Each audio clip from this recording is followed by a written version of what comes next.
И, само собой, донаты не основной источник доходов.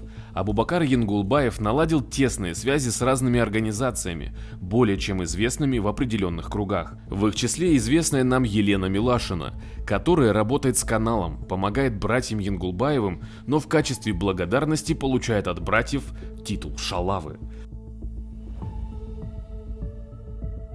Досталось и Ольге Садовской, которая пытается оформить загранпаспорта родителям Янгулбаевых, чтобы вывести их в Норвегию.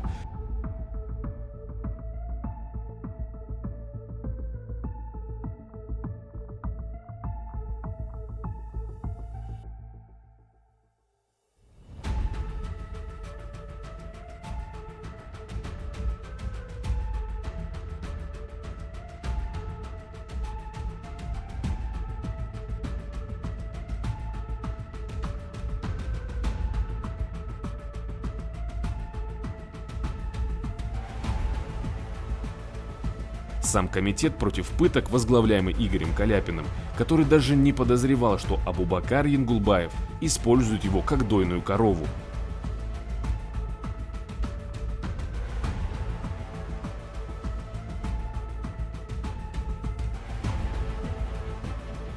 И вишенка на торте. Freedom House – американская организация, прославленная поддержкой цветных революций и подвергаемая критике за необъективную деятельность во всем мире. Типичная контора, продвигающая свободу и демократию не в странах с нарушением прав человека, а исключительно в богатых нефтью местах. И именно она официально спонсирует клан террористов.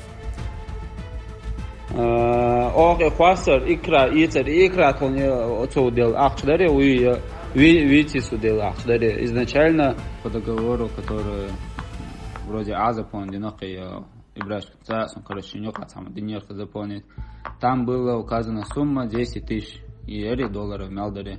Они предложили те условия, которые они имели.